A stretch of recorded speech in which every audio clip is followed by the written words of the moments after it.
నెమ్మదితో పనుకుందురని వాక్యం ఇక్కడ మనకి దేవుడు జాగ్రత్తగా తెలియజేస్తా ఉన్నాడండి. హల్లెలూయా, హల్లెలూయా. అందుకని ఆయన అంటాడు, దేవా నా దేవుడవు అని అంటాడు. 63వ కీర్తన అనుకుంటా 1వ వచనం ఒకసారి చదవమ్మా. రాస్తున్నాడు ఈ మాట, అరణ్యంలో రాస్తున్నాడు. ఆయన ఎవరు లేని స్థితిలో, భయక్రాంతుల మధ్యలో, అరణ్యమైన ప్రదేశంలో ఆయన అడుగుతున్నాడు, వేకువ నేను నీ వెతకాలని ఆశపడుతున్నాను. ఆయన హల్లెలూయా, హల్లెలూయా.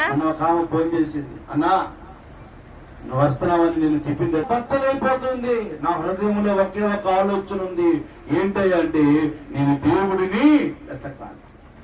కింద ఉందమ్మా, వచ్చిన చదువు ఒకసారి. నీ బలమును, నీ పరాక్రమమైన కార్యముల గురించి నువ్వు జ్ఞాపకం చేసుకొని మీరు గమనించండి. ఇక్కడ రాయబడిన మాట ఏంటంటే దేవుడిని, ఆయన బలమును మీరు వెతకండి.